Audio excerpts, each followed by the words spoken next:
नमस्कार, स्वागत है एक बार पुनः आपका दक्षिणा ई क्लासरूम में। लेक्चर भाई साहब कौन सा है? फोर्थ में क्या होमवर्क था? Question bank exercise 1 part 1 D1 to D4 क्या टॉपिक है भैया? Circular motion in horizontal plane. Circular motion in horizontal plane. D1 से खेला शुरू करते हैं। D1 वाला सवाल। D1 में क्या है? String breaks if the tension exceeds 10 newton. Stone of mass 250 gram is tied to this string of the length 10 cm is rotated in a horizontal circle। अच्छा, एक हॉरिजॉन्टल सर्कल में रोटेट कर रहे हैं जिसमें धागे की लंबाई आपको क्या दिया हुआ है? 10 सेंटीमीटर दिया हुआ। धागे की लंबाई क्या है? 10 centimetre. String breaks if the tension exceeds 10 newton. Stone of mass m, आपके पास जो स्टोन है इसका मास क्या है? m is 250 ग्राम। क्या है? 250 ग्राम है। मैंने कहा अच्छा भाई साहब, tied to string length tension rotate in horizontal, find the maximum angular velocity of the rotation. मान लेते हैं कि मैक्सिमम वेलोसिटी या ओमेगा मान लीजिए। क्या मान लीजिए? ओमेगा। तो टेंशन क्या आएगी? Tension T is equal to, इधर क्या लग रहा होगा? मैंने कहा m ओमेगा स्क्वायर L। हो तो m omega square L। T आपको कितना दिया हुआ है? 10 न्यूटन। मैक्सिमम औकात क्या है? ये 10 होगी। ये मैक्स औकात, ये भी आपको मैक्स मिल जाएगा। मास आपको 250 ग्राम है। 250 डिवाइडेड बाई 1000 केजी में मिल गया। ओमेगा मैक्स का स्क्वायर हमें पता करना है। एल आपके पास क्या है? 10 सेंटीमीटर है। 10 डिवाइडेड बाई 100 है। तो ये आपके पास कितना आ गया है? मैंने कहा ये मेरे लिए आ गया है 4 और ये मेरे लिए आ गया है 10। ये मेरे लिए आ गया है 10। तो ओमेगा स्क्वायर की वैल्यू यहाँ से आ गई है। ओमेगा स्क्वायर की वैल्यू आ गई है 400। तो ओमेगा की वैल्यू क्या होगी? 40 रेडियन पर सेकेंड। सॉरी, क्या कर दिया? 20 रेडियन पर सेकेंड। ओमेगा की वैल्यू क्या हो जाएगी? 20 रेडियन पर सेकेंड। 20 रेडियन पर सेकेंड। तो ये पहला सवाल हो गया D1। आगे बढ़ते हैं D2 पे। D2 पे इसी टाइप का सवाल है। मेजॉरिटी ऑफ सवाल बहुत ही इजी है, आप बड़ी आसानी से इनको कर पा रहे होंगे, है ना। D1 के बाद में आगे बढ़ते हैं D2। D1 के बाद में आगे बढ़ते हैं D2 वाले सवाल पे। mass m is hanging at one end of string of length a, outer end other end is fixed। अच्छा, it is given a horizontal velocity u at lowest position so that string would just become slack when it makes an angle 60 degree with the upward drawn vertical line है। find the tension in the string at the point of projection। Horizontal बोल के vertical का सवाल चिपका दिया। हाँ, D2 या vertical circular motion हो गई यहाँ पे। यार कोई बात नहीं, आपके लिए कोई ज़्यादा टफ नहीं है। हालांकि ये वर्टिकल सर्कुलर मोशन पढ़ने के बाद में आपको बहुत ही ज़्यादा आसान लगने वाला है। रेडियस आपको बोल रहा है कि A ले लेना है। कितना लेना है भैया? A ले लेना है। लेंथ A है, यहाँ पे एक मास M है जिसको अपन ने रफ्तार U दे दी। ये क्या करेगा भाई साहब? ये ऐसी सर्कुलर मोशन करेगा, लेकिन U ऐसी है कि ये सर्कुलर मोशन तब करेगा जब टेंशन ग्रेटर देन 0 होनी चाहिए। क्यों? क्योंकि भाई सर्कुलर मोशन करने के लिए सेंट्रीपिटल एक्सेलरेशन होनी चाहिए, तो उसके लिए सेंट्रीपिटल डायरेक्शन में फोर्स होना चाहिए। लेकिन ऐसा हो रहा है कि जब ये यहाँ से 60 डिग्री के एंगल पे, यानी यहाँ कहीं पहुंच रहा है यहाँ पे, तब इसकी इधर की टेंशन जस्ट 0 हो जा रही है। क्या हो रही है? 0 हो रही। माना कि इसकी रफ्तार v है, यहाँ पे इधर लग रहा होगा mv स्क्वायर बटा r, इधर नीचे लग रहा होगा mg, इधर का कंपोनेंट होगा, ये एंगल होगा 60, mg को 60 यानी mg/2, यानी ये वाली वैल्यू इसके बराबर हो गई है। तो इसमें टेंशन क्या हो जाएगा? 0। अगर टेंशन 0 होगा तो mv स्क्वायर बटा r की वैल्यू तो a है हमारे लिए, वो किसके बराबर हो गई है? mg/2 के बराबर है। m ने m की बत्तियां गुल कर दी, तो v स्क्वायर की वैल्यू यहाँ से क्या आ रही है? v स्क्वायर की वैल्यू यहाँ से आ रही है ga डिवाइडेड बाई 2। क्या आ रही है? ga डिवाइडेड बाई 2 है। अब आप ध्यान से देखें, अब अगर आप ध्यान से देखें तो आप पाएंगे कि ये पार्टिकल जब यहाँ से यहाँ गया है तो क्या बढ़ा है? इसका पोटेंशियल एनर्जी बढ़ी है। क्या बढ़ी है? पोटेंशियल एनर्जी बढ़ी है। मैंने कहा अच्छा भाई साहब, बहुत बढ़िया, बहुत शानदार।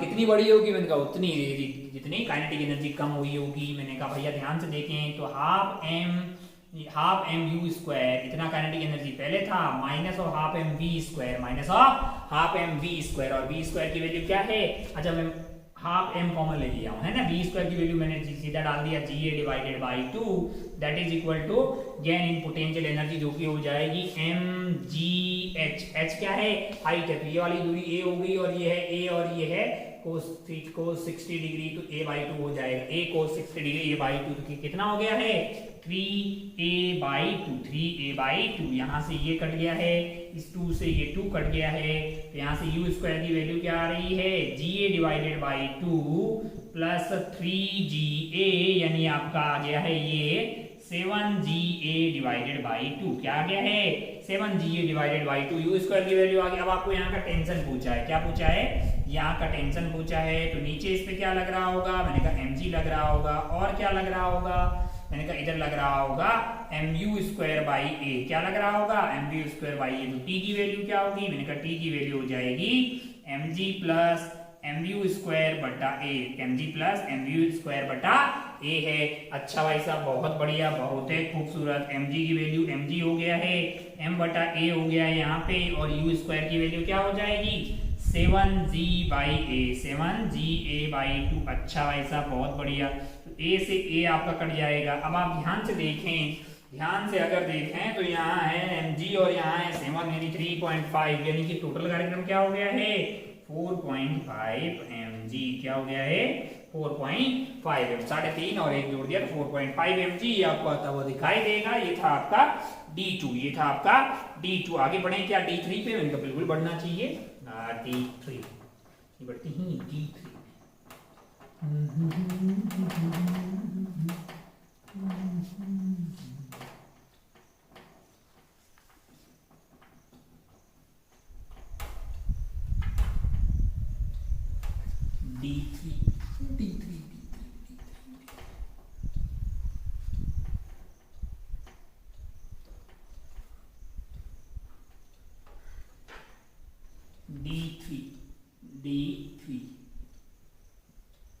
D3 क्या है D3 भाई साहब, a ball is moving to and fro about the lowest point A of a smooth hemispherical bout। ठीक है, if it is able to rise up to height of 20 centimeter on the other side of A। मैंने कहा अच्छा, इस तरह का एक bowl मान लेते हैं, इसमें बॉल क्या कर रही है, मैंने कहा पेंडुलम कर रही है। क्या कर रही है, पेंडुलम कर रही है। माना कि इसकी रफ्तार u है, तो टॉप मोस्ट पॉइंट पे जब पहुंचेगी तो यहाँ इसकी रफ्तार क्या हो जाएगी 0 हो जाएगी। मैंने कहा ये हाइट आपको क्या बोला गया है, कितनी जा रही है भैया, पूछा है कि नहीं, निकालना है। If it travel to rise 20 centimetre, यानी ये आपको दिया हुआ है कि क्या है 20 सेंटीमीटर है। Find its speed at e। मैंने कहा कुछ नहीं यार, यहाँ जो काइनेटिक एनर्जी वो किस में तब्दील हो रही है, पोटेंशियल एनर्जी में, बस है ना। वर्क डन से ग्रेविटी का आना, नॉर्मल का 0, बात ही खत्म। अच्छा, तो हाफ mu स्क्वायर जो काइनेटिक एनर्जी वो किस में तब्दील हो गई mgh में। अच्छा, बहुत बढ़िया, तो ये u स्क्वायर क्या हो गया, मैंने कहा 2gh। क्या हो गया है 2gh, 2 इंटू जी की वैल्यू 10 है, h की वैल्यू क्या है, मैंने कहा 20 डिवाइडेड बाई 100 है, 20 डिवाइडेड बाई 100 है। अब आप ध्यान से देखें तो ये आपका कार्यक्रम हो गया है 4 u स्क्वायर की वैल्यू आ गई 4, तो u की वैल्यू क्या आ गई है आपके लिए 2 मीटर पर सेकेंड। क्या गई है 2 मीटर पर सेकेंड। आगे बढ़े क्या भैया D3 के बाद में D4 की तरफ बढ़ते हैं। D4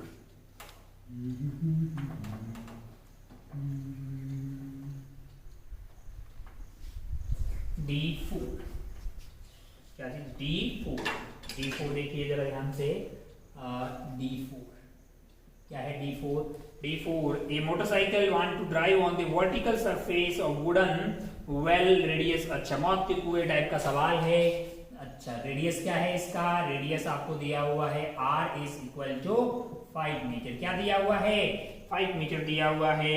with a minimum speed of 5√2 find the minimum value of coefficient of friction between the tire and wall so that ये फिसले नहीं।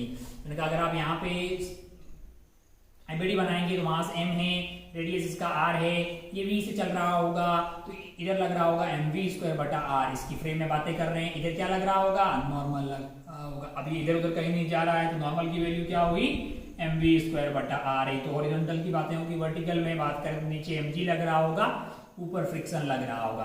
फ्रिक्शन की जो मिनिमम वैल्यू है, यानी कि आपको क्या चाहिए भाई, म्यू इंटू एन की मिनिमम वैल्यू की किसके बराबर होनी चाहिए, म्यू इंटू एन मिनिमम क्या होना चाहिए, mg के बराबर तो होना ही चाहिए, है ना, वरना ये फिसल जाएगा। क्योंकि स्टैटिक फ्रिक्शन लग रहा, कितना लगना चाहिए, मैंने कहा जितनी जरूरत हो उतनी लगनी चाहिए, यानी ये इसके मतलब greater than equal to mg होना चाहिए। मिनिमम क्या हो सकता है, mg के बराबर होना चाहिए।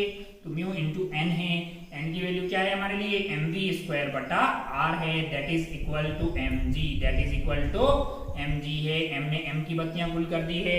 अब अगर आप ध्यान से देखें तो आपको क्या बोला गया है, आपको म्यू निकालना है। तो म्यू की वैल्यू क्या हो जाएगी, यहाँ से म्यू की वैल्यू आपके लिए हो जाएगी gr divided by v square, gr divided by v square. 10 into r की वैल्यू आपके पास क्या है, r की वैल्यू 5 है, v स्क्वायर यानी कि रफ्तार का आप स्क्वायर कर दीजिए। रफ्तार आपके पास कितनी है भैया, 5√5 है, 5√5 का स्क्वायर करेंगे तो ये 125 हो जाएगा।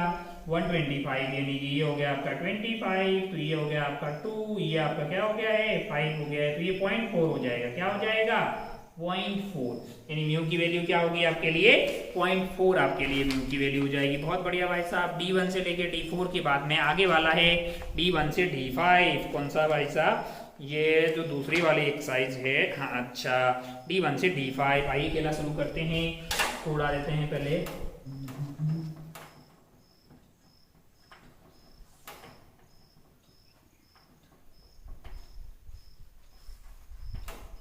पहले बात करते हैं D1 की। क्या है D1, D1 क्या है, जरा ध्यान से देखें। A stone of mass 16 kg is attached to a string of 144 meter long and is welded in horizontal circle. The maximum tension string can withstand is 16 Newton. Maximum speed of revolution of the stone without breaking. बहुत easy सा सवाल है, इस तरह के खूब सारे सवाल आपने देखे हैं। स्टोन का मास कितना है, मैंने कहा मास आपको दिया गया है 16 केजी। क्या दिया गया है 16 केजी दिया गया है, और यहाँ पे मैक्सिमम टेंशन हो सकती है 144 न्यूटन। क्या हो सकती है 144 हॉरिजॉन्टल सर्कल, तो maximum tension in this can withstand is 16 Newton. Sorry 144 तो लंबाई है भाई, इसकी लेंथ है आपका 144 मीटर। क्या है इन सर्कल मैक्सिमम टेंशन जो मैक्स हो सकती है वो आपके लिए 16 न्यूटन। मैक्सिमम स्पीड है, मैंने कहा v लगा दीजिए, क्या है भाई यहाँ टेंशन लग रही होगी, इधर क्या होगा mv स्क्वायर बटा l है। ओ तो t की वैल्यू क्या हुई mv स्क्वायर बटा l है। तो मैक्सिमम रफ्तार निकालनी है, तो यहाँ टेंशन भी मैक्सिमम होनी चाहिए, ये 16 हो जाएगी। m कितना है 16 केजी है। इनका अच्छा सही तो लिखा है ना भैया, मास 16 केजी में, ठीक है। डिवाइडेड बाई l आपका क्या है, मैंने कहा 144 है, इंटू v स्क्वायर है, तो 16 कट गया है, v की वैल्यू आ जाएगी √144, फिर तो 12 आ गया है। ये आपका आ जाएगा 12 मीटर पर सेकेंड, जो कि आपको ऑप्शन डी में दिखाई देगा। कौन से ऑप्शन में दिखाई देगा, डी ऑप्शन में। आप इसको टिक करके आगे बढ़ सकते थे। D1 के बाद में आगे बढ़ते हैं D2 पे, D1 के बाद में आगे बढ़ते हैं D2 पे। अच्छा भाई साहब बहुत बढ़िया, बहुत ही खूबसूरत। अब आप ध्यान से देखें, D1 ये हो गया है D2, D1 के बाद में D2 देखिए जरा, D2 देखिए भाई साहब। 3 identical particles are joined together by thread as shown in the figure. All the 3 particles are moving on a smooth horizontal plane about O है। If the velocity of outermost particle is v0, then the ratio of tension in the 3 section। इसी सवाल बहुत ही ध्यान से देखें, तो ये वाला पॉइंट आपके लिए O है, यहाँ पे A हो गया है आपके लिए, यहाँ पे B हो गया है, और यहाँ पे आपके लिए है C, और लंबाई सबके बीच की है LL, और आपके पास आउटर मोस्ट पार्टिकल है, इसकी रफ्तार क्या है v0 है। अच्छा 3 आइडेंटिकल पार्टिकल है, तो सबका मास क्या मान लेते हैं अपन m है ना। अच्छा भाई साहब अब आप ध्यान से देखें तो हाँ, तो ओमेगा निकालना बहुत आसान होगा, सबके लिए ओमेगा सेम होगा। मैंने कहा हाँ, अगर आप ध्यान से देखें तो v0 is equal to omega into radius, जो कि कितना हो जाएगा 3l हो जाएगा। तो ओमेगा की वैल्यू क्या है v0 डिवाइडेड बाई 3l है, कितनी है v0 डिवाइडेड बाई 3l। अब मान लीजिए कि यहाँ की टेंशन क्या है T1 मान लीजिए, यहाँ की टेंशन क्या है T2 मान लीजिए, यहाँ की टेंशन क्या है T3 मान लीजिए। अब T1 निकालना मेरे लिए कोई टफ नहीं है भैया, m ओमेगा स्क्वायर r है ना, यहाँ पे थीटा बन के बैठ जाइए। तो अब आपके लिए m हो गया है, ओमेगा आपका हो गया v0 का स्क्वायर डिवाइडेड बाई, अच्छा m ओमेगा स्क्वायर r है तो वैल्यू डालने की रेशियो तो लेना है ना, तो m ओमेगा स्क्वायर r है, तो m आपका m है omega square, omega m omega square. अच्छा m सबका m है और ओमेगा स्क्वायर आपका ओमेगा स्क्वायर हो गया, खैर कोई बात। r की वैल्यू क्या होगी, मैंने कहा यहाँ पे 3l हो जाएगा, क्या हो जाएगा m omega square into 3l। ये आपकी यहाँ की टेंशन आ गई। अब यहाँ की टेंशन निकालेंगे तो b वाले का एपीडी बनाइए। b वाले में क्या होगा, इधर की तरफ क्या लग रहा होगा, t2 लग रहा होगा, क्या लग रहा होगा, T2 लग रहा, उधर क्या लग रहा होगा, मैंने कहा T1 लग रहा होगा, जो कि क्या होगा, मैंने कहा ये होगा 3m ओमेगा स्क्वायर एल है। अच्छा और क्या लग रहा होगा, मैंने कहा m ओमेगा स्क्वायर एल है, m omega square L, r मतलब जो रेडियस है, रेडियस कितना है, मैंने कहा 2l है। अगर आप ध्यान से देखिए चीटा जी के लिए ये रुका हुआ है, तो T2 की वैल्यू क्या आ गई यहाँ से 3 और 2 हो गया 5m ओमेगा स्क्वायर एल, क्या हो गया है 5m ओमेगा स्क्वायर एल हो गया। T2 की वैल्यू, अब T3 कैसे निकालेंगे, मैंने कहा उसके लिए आपको A का एपीडी बनाना पड़ेगा। किसका एपीडी, ये जो A वाला आइटम है इसका मास m है, इस पे इधर की तरफ क्या लग रहा है, इस पे इधर की तरफ लग रहा है T3, इधर की तरफ क्या लग रहा होगा, मैंने कहा 5m ओमेगा स्क्वायर एल लग रहा होगा, चीटा बन के देखेंगे तो m ओमेगा स्क्वायर r भी लग रहा होगा।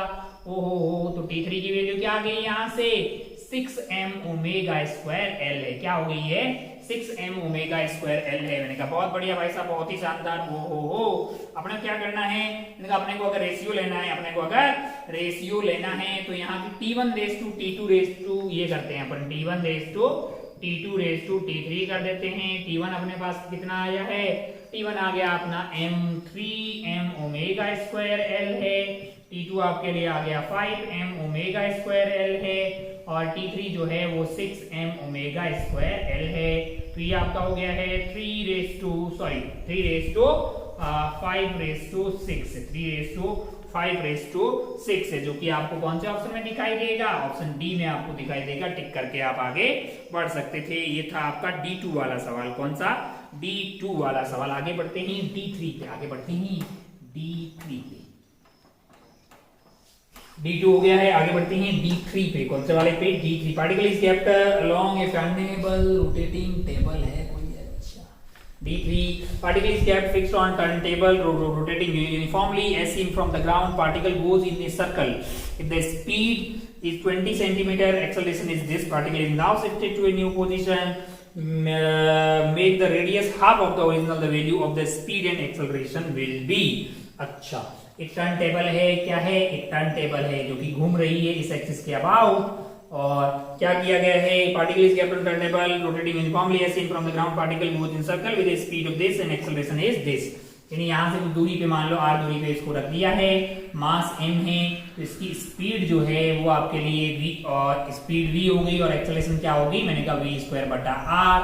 अच्छा, हो देन इस speed is v is 20, v की वैल्यू क्या है 20 है, और एक्सेलरेशन इज यानी कि v स्क्वायर बटा r that is equal to 20 है, जो कि 20 है। मैंने कहा ये कट गया तो r की वैल्यू आपके लिए क्या आ गई है 20 सेंटीमीटर। मैंने कहा अच्छा, the now particle is shifted to a new position to make the radius half of the original value। मैंने कहा यहाँ पे रख दिया, अब कहाँ रख दिया है r/2 पे, कहाँ रख दिया है r/2 पे, यानी कि कितने पे 10 सेंटीमीटर की दूरी पे है। मैंने कहा अच्छा, बहुत बढ़िया। और पहले ओमेगा भी पता कर लेते हैं, v is equal to omega into r है ना, तो ओमेगा ओमेगा रखिए और r की वैल्यू 20 है, तो ओमेगा की वैल्यू क्या आ गई 20 डिवाइडेड बाई 20 यानी कि 1 रेडियन पर सेकेंड। ओमेगा आपका क्या है 1 रेडियन पर सेकेंड, क्योंकि ओमेगा सेम रहेगा, v तो अलग अलग पॉइंट की, ओमेगा इंटू r से अलग अलग आएगी।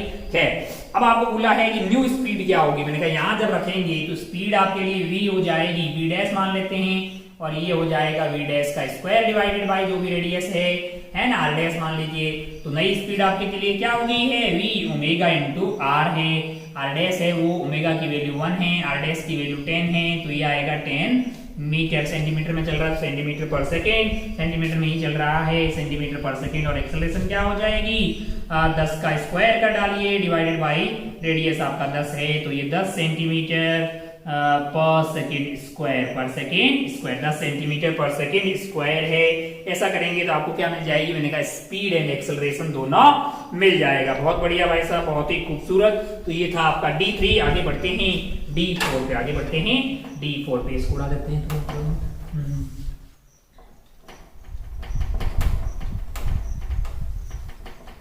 D4।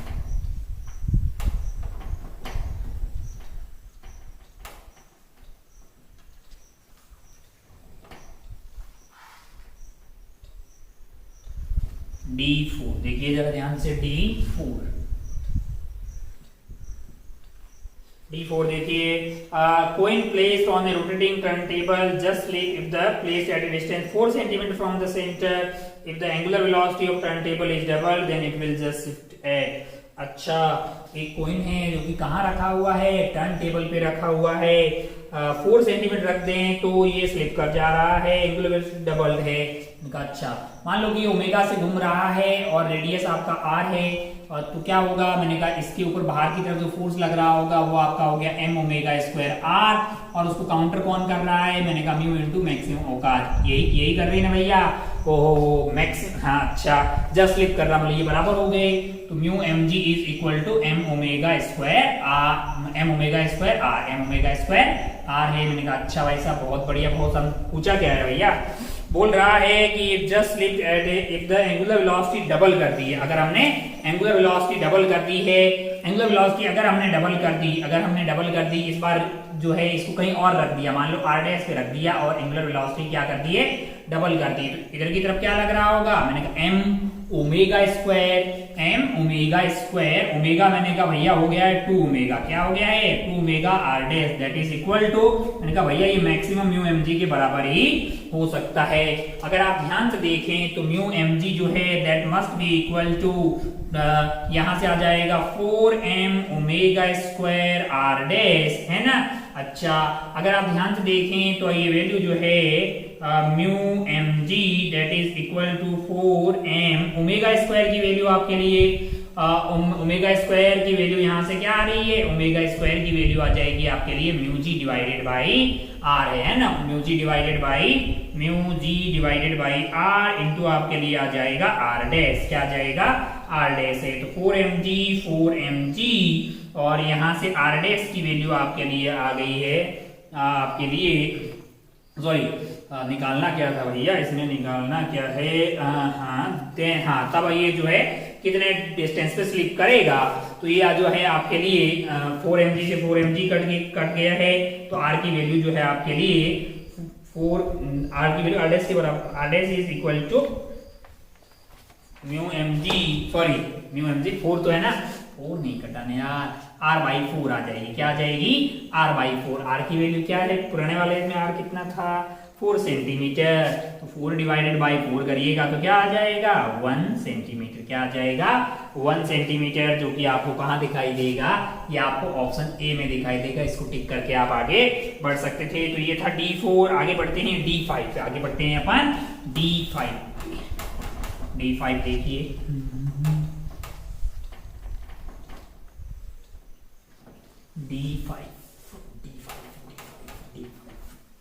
D4 के बाद में आगे बढ़ते हैं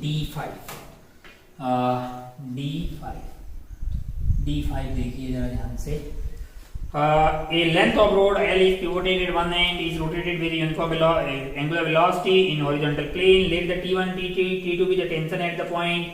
एक रॉड है, मैंने कहा अच्छा भाई साहब बहुत बढ़िया, बहुत शानदार, इसको क्या कर रहे हैं, मैंने कहा इसको रोटेट कर दिया, a rod of length L pivoted at one end is rotated with the uniform angular velocity in a horizontal plane, let T1 and T2, इसको ओमेगा से घुमा दिया है, T1 and T2 be the tension at the point L by 4 and 3L by 4 away from the pivoted end, यानी एक point यहाँ से कहाँ है L by 4 पे है, दूसरा पॉइंट कहाँ पे है, मैंने कहा 3L by 4 पे है ना। अच्छा, यहाँ पे टेंशन जो होगी कहाँ बड़ी होगी, अब आप ध्यान से देखिए, अगर आप ध्यान से देखेंगे, अच्छा टेंशन निकालनी होगी तो कैसे निकालेंगे, मैंने कहा यहाँ की निकाल लेते हैं पहले, तो यहाँ की टेंशन अगर पता करनी है तो क्या कीजिएगा, अगर आप ध्यान से देखें, हालांकि अपन ने एक रॉड के लिए पता भी किया हुआ, एक सवाल आपने किया होगा कि इधर की तरफ टेंशन 0 होती है और यहाँ मैक्सिमम होती है, कहाँ पे, यहाँ पे, हमने वैसे तो किसी भी पॉइंट के लिए निकाला था, अगर आपको याद हो तो एक्स पे जाके एलिमेंट लेके लेक्चर में निकाला है हमने, तो यहाँ पे टेंशन 0 होगी, यहाँ पे मैक्सिमम होगी, तो आपको T1 एंड T2 कहाँ का पूछा है, L pivoted at the uniform horizontal plane, let the T1 भी टेंशन है, यहाँ की टेंशन आपके लिए है, यहाँ पे टेंशन है T1, यहाँ पे टेंशन है T2, हम जानते हैं कि T1 क्या आएगा, T2 से बड़ा आएगा, डेरिवेशन हमने लेक्चर में ही कर दिया है, बस इतना ही पूछा, बस हो गया, T1 एंड T2 का रिश्ता पूछा। और भी कोई सवाल है क्या, और भी कोई सवाल है क्या, मैंने कहा हाँ, आपको क्वेश्चन नंबर 3, 5, 10, 12, 3 कौन सा वाला, इधर एक्सरसाइज का 3 वाला, अच्छा बहुत बढ़िया। चलते हैं इधर क्वेश्चन नंबर 3 पे, एक्सरसाइज 2 का पार्ट 1, एक्सरसाइज 2 का पार्ट 1 क्वेश्चन नंबर 3, एक्सरसाइज 2 का पार्ट नंबर 1 क्वेश्चन नंबर 3। देखिए जरा क्वेश्चन नंबर 3 क्या है। Question number 3, a boy will stand in a horizontal circle of radius 1.8 meter above the ground by means of a string है। एक धागे से एक आदमी ये क्या कर रहा है, stone in horizontal circle of radius क्या है, मैंने कहा रेडियस है इसका 1.8 मीटर और यहाँ पे है आपके पास मास m का स्टोन। स्ट्रिंग का लंबाई A boy will say strong of horizontal circle 1.8 meter above the ground by means of a string 1.2, यानी कि ये 1.2 मीटर है और यहाँ से ये हाइट क्या है, ये है 1.8 मीटर है। मैंने कहा अच्छा, the string break and stone flies off horizontally and the ground and कहाँ से क्या हो रहा है कि भैया जैसे मान लो इधर आ रही थी तो वहां से गिर गई और ऐसे जाके गिरी है, कितना दूर जाके गिरी है, flies off striking the ground 9.1 meter away at the centripetal acceleration during the circular motion was, यानी ये दूरी आपके लिए 9.1 आ रही है। तो पहले आपके लिए इंपॉर्टेंट क्या है, मैंने कहा आपके लिए v निकालना इंपॉर्टेंट है। मैंने कहा अच्छा भाई साहब बहुत बढ़िया। अच्छा अब आप ध्यान से देखें, अब अगर आप ध्यान से देखें तो ये सवाल कुछ ऐसा ही बन गया है कि 1.8 मीटर की दूरी से v रफ्तार से इसको यहाँ पे डाल दिया है, तो रेंज आपके लिए क्या आ रही है, रेंज आपके लिए आ रही है 9.1। अच्छा भाई साहब बहुत बढ़िया। पहले टाइम ऑफ फ्लाइट निकाल लेते हैं, कौन सी एक्सिस पे, अगर कोई फॉर्मूला याद हो तो सीधा फॉर्मूले में डाल दो, नहीं पता हो तो कुछ मत करो। v is s equal to ut plus half at square 1.a, u की वैल्यू 0 हो गई है, हाफ at यानी कि 9.8 डाल दीजिए, at स्क्वायर। अच्छा अब आप ध्यान से देखें, अब अगर आप ध्यान से देखें तो ये हो गया है 1.8 इंटू 2 डिवाइडेड बाई 9.8, ये आपके लिए हो गया है टी स्क्वायर। ये क्या हो गया है, टी स्क्वायर। आपको क्या चाहिए,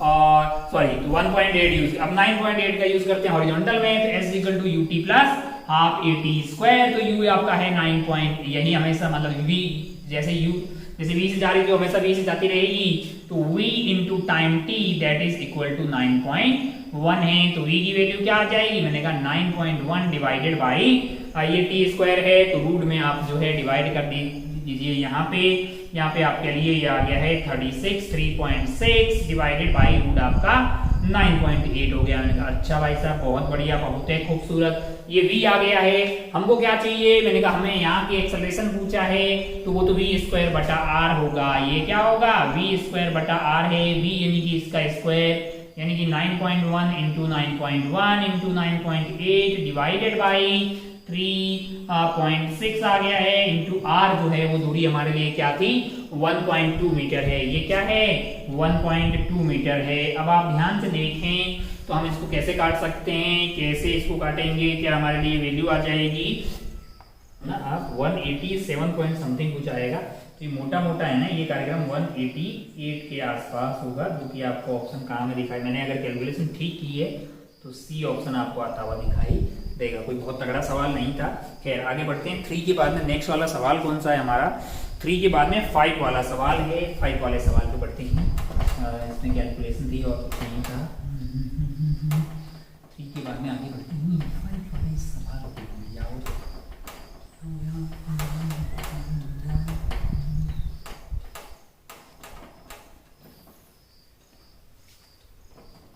चलिए 3 के बाद नेक्स्ट है अपने पास क्वेश्चन नंबर 5। क्या है 5, जरा ध्यान से देखिए।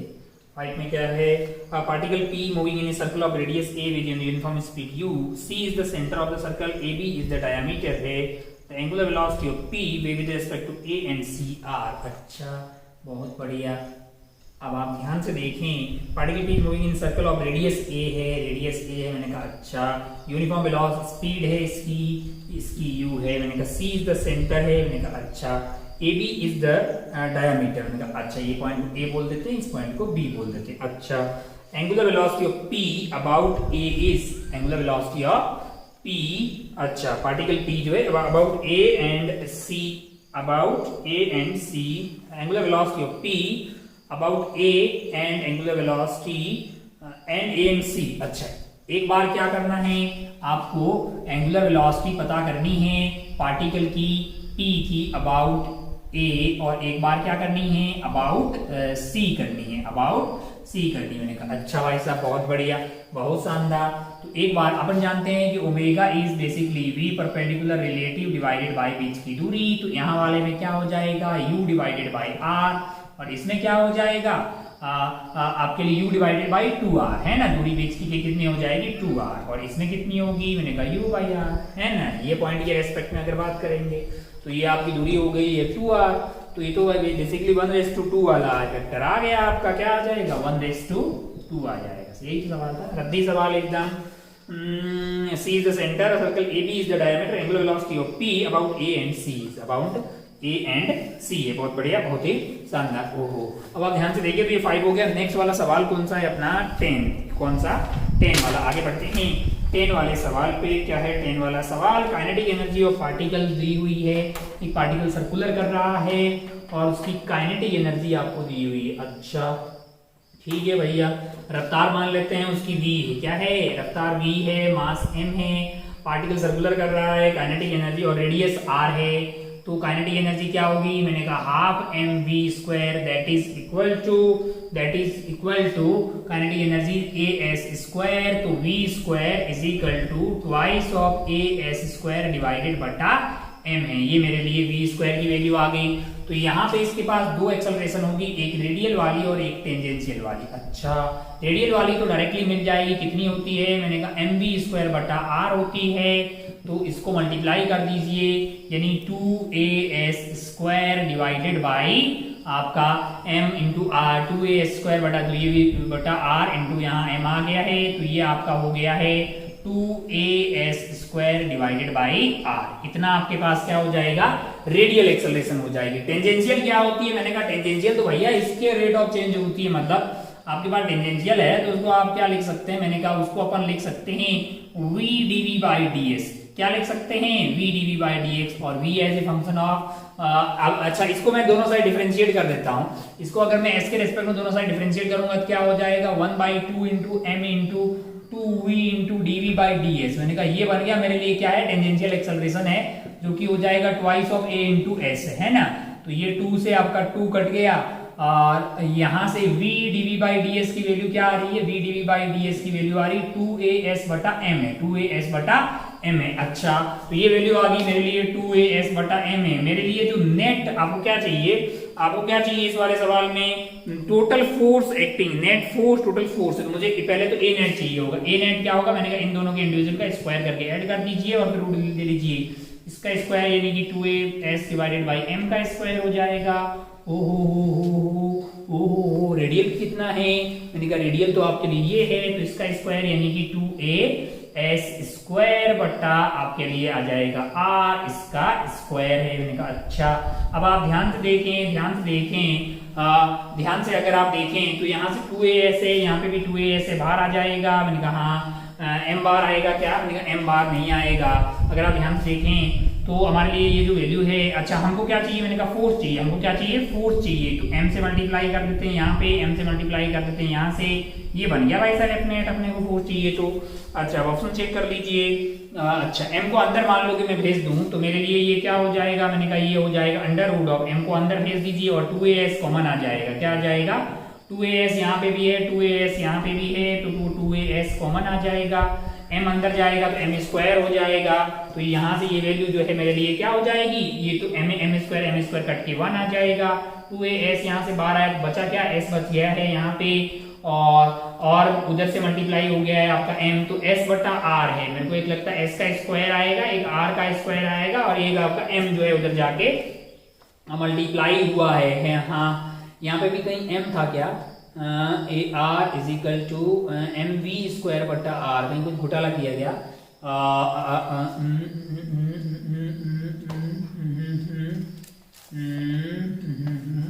क्या है ऑप्शंस, 2as² प्लस r², कहीं पे v² half mv² is equal to as², तो 2as² बटा m आपका हो गया है v²। अच्छा हाँ अरे ये तो फोर्स लिख दिया है ना यार, ओहो हो, यहाँ पे m नहीं होगा, यहाँ पे m नहीं होगा तो ये कटेगा नहीं, तो यहाँ m है, यहाँ पे m है तो यहाँ पे m है, यहाँ पे m है तो वो कट गया, तो यही बचा, यही आपका आंसर हो जाएगा 2as इंटू आपका 1 plus S square by R square की पावर 1/2, यानी कि आपको ऑप्शन बी में दिखाई देगी। कौन से ऑप्शन में दिखाई देगा? बी में दिखाई देगा। इसको टिक करके आप आगे बढ़ सकते थे। ये था सवाल नंबर 5। आगे बढ़ते हैं सवाल नंबर 10 पे।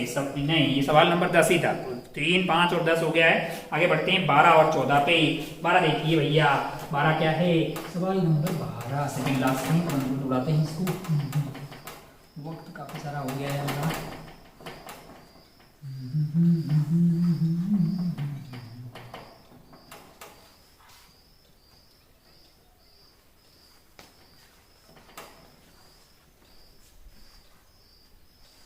सवाल नंबर 12। सवाल नंबर 12 क्या है? सवाल नंबर 12, सवाल नंबर 12 देखिए, a particle moves with D acceleration along the circle of radius r so that at a moment of time its tangential and normal acceleration are equal in moduli। मैंने कहा अच्छा, retardation करता हुआ जा रहा है, रिटार्डेशन करता हुआ जा रहा है, माना कि रफ्तार इस साइड है तो टेंजेंशियल एक्सेलरेशन इस साइड होगी, रेडियल वाली आपकी इस साइड होगी, और ये एंगल आप अगर इन दोनों का मॉड्यूलस सेम है तो ये एंगल आपका क्या हो जाएगा? 45 डिग्री हो जाएगा। मैंने कहा अच्छा, at the time t equal to 0 speed of particle is equal to v naught, यानी कि यहाँ पे रफ्तार जो है t इक्वल टू 0 पे पार्टिकल की क्या है? v नॉट है।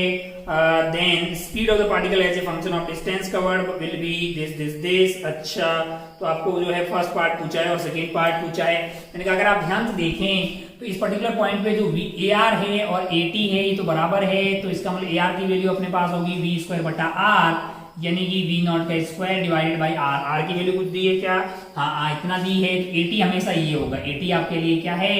ये है। मैंने कहा अच्छा भाई साहब, particle movement that at any movement of its time its tangential and normal acceleration are equal in moduli है। At the time t is equal to 0 speed of particle is v naught है, then the speed of particle as a function of distance covered will be total acceleration of particle as a function of velocity and distance covered। total acceleration of particle as a function of velocity and distance covered है। मैंने कहा अच्छा भाई साहब, अब मान लीजिए कि t is equal to t पे ये कहाँ आ गया है? मैंने कहा ये आ गया है कहीं यहाँ पे। t is equal to t पे रफ्तार इसकी हो गई है v। अच्छा, अब आप ध्यान से देखिएगा, ध्यान से अगर आप देखिएगा तो इसका जो AT होगा, AT जो है इसका AR और AT के बीच का एंगल हमेशा सेम है, यानी कि मैग्नीट्यूड सेम है, यानी कि AR और AT इस वाले पॉइंट पे भी क्या हो रहे होंगे आपके लिए? v square divided by r है। अच्छा, अगर आप ध्यान से देखें, अच्छा भाई और पूछा क्या है? किसी भी पॉइंट पे इसकी जो एक्सेलरेशन है वो v स्क्वायर बटा r है। क्या है? v स्क्वायर बटा r है। अच्छा भाई साहब, बहुत बढ़िया, बहुत शानदार। अगर मान लीजिए कि मैं किसी भी टाइम पे इसकी एक्सेलरेशन को लिखूं तो मैं क्या लिख सकता हूं? डिस्टेंस के साथ में मैंने कहा उसको लिखा जा सकता है v dv by ds, v dv by ds। ये वाली वैल्यू मेरे लिए क्या है? मैंने कहा वो हर पॉइंट पे उसकी वैल्यू v स्क्वायर बटा r है। उसकी वैल्यू क्या है? v स्क्वायर बटा r है। अच्छा, बहुत बढ़िया। तो ये v से v कट गया, dv divided by v is equal to ds divided by r है। इंटीग्रेट कर देते हैं, आपका ds जो है वो 0 से लेके s तक जा रहा है, तो रफ्तार v नॉट से v तक जा रही है। 1/v का इंटीग्रेशन ln v हो गया है। क्या हो गया है? ln v। तो ये ln v minus ln v not, तो ये v बाई v नॉट हो गया है, जो कि आपके लिए हो जाएगा s बाई r, जो कि क्या हो जाएगा? s बटा r हो जाएगा। मैंने कहा अच्छा भाई साहब, बहुत बढ़िया। तो यहाँ से जो v बाई v नॉट है, यहाँ से जो v बाई v नॉट है वो आ जाएगा e की पावर s बाई r। क्या आ जाएगा? e की पावर s बाई r। तो v की वैल्यू क्या हो जाएगी? यहाँ से v नॉट इंटू e की पावर s बाई r, जो कि हो जाएगा v is equal to we naught into e की पावर s बाई r है। मैंने कहा अच्छा भाई साहब, बहुत बढ़िया, बहुत ही खूबसूरत। लिमिट मेरी कहां से कहां तक गई है? मैंने कहा s0 था तो रफ्तार v नॉट थी, और ये ठीक है। तो पूछा गया है आपसे speed of particle as a function of distance s will be, ठीक किया है क्या? Upper limit is v, is s पे रफ्तार v हो गई है, v dv बाई ds। ये हो गया तो ln का upper limit minus lower limit, तो s by v is equal to we naught into e की power minus s by r, जो अच्छा 12 क्वेश्चन नंबर 12 मैंने क्या गलत टिक किया है पता नहीं। पार्ट सेकेंड 12 का first is A, second is A, first is A, यानी कि v is equal to we naught e की power minus s by r दे रहा है। अच्छा माइनस इसलिए कि भैया ये जो है आपकी रिटार्डेशन है, ये क्या है रिटार्डेशन, सॉरी, तो ये एक्सेलरेशन नहीं है, क्या है रिटार्डेशन है, इसकी स्पीड कम हो रही है, तो हमने यहाँ ध्यान नहीं रखा है, तो यहाँ माइनस रहेगा, यहाँ माइनस रहेगा, तो यहाँ माइनस रहेगा, यहाँ माइनस तो उधर ले जाइए, जब आपका ये वैल्यू जो है माइनस मतलब उल्टा हो जाएगा ना, इसी चीज को जब आप ऐसे लिखेंगे तो ये वाली वैल्यू आपके लिए क्या हो गई है, इसको आप क्या लिख सकते हैं, ln v naught by V that is equal to s by R, तो यहाँ से आपका v नॉट बाई वी है वो आ जाएगा e की पावर s बाई आर, तो v की वैल्यू अगर आपको निकालनी होगी तो वो क्या हो जाएगी, v naught divided by this, यानी कि v नॉट इंटू e की power minus s by R. ये रिटार्डेशन है, ये क्या है रिटार्डेशन है, तो 80 मेरे लिए क्या हो जाएगा minus of V DV by D S. हाँ ए ऑप्शन आपका सत्य हो जाएगा। 12 का हो गया है। अच्छा भाई साहब 12 का second part, total acceleration of particle as a function of velocity and distance covered. Total acceleration of particle as a function of velocity and distance cover है। अच्छा भाई साहब बहुत बढ़िया, बहुत ही खूबसूरत। वी ए को आपको मतलब ये बताना है वी की भाषा में। अगर आप ध्यान से देखें टोटल एक्सेलरेशन किसी भी पॉइंट पे, तो किसी भी पॉइंट पे ए आर और ए टी तो यही हो गया है कि नहीं, आप इन दोनों का रिजल्टेंट आएगा। बीच का एंगल आपके लिए क्या है, किसी भी पॉइंट पे बीच का एंगल 90 डिग्री है तो आपका √2 टाइम आ जाएगा। किसका, इसका √2 टाइम। ए नेट जो है तो अरे भाई ये ए है, ये ए है, तो इसका आंसर क्या √2 टाइम, तो √2 टाइम ऑफ वी स्क्वायर बटा आर आ जाएगा, है ना। किसी भी टाइम पे अगर रफ्तार v है तो √2 टाइम ऑफ वी स्क्वायर बटा आर, तो ये ऑप्शन में दिखाई देगा। तो सेकंड पार्ट तो बहुत ही ज्यादा सस्ता है, आंसर ए आ गया, और फर्स्ट का भी आपका आंसर ए आ गया है। ये था सवाल नंबर 12। आगे बढ़ते ही last and final question number 14। Question number 14 पे बढ़ते हैं, last and final question number 14।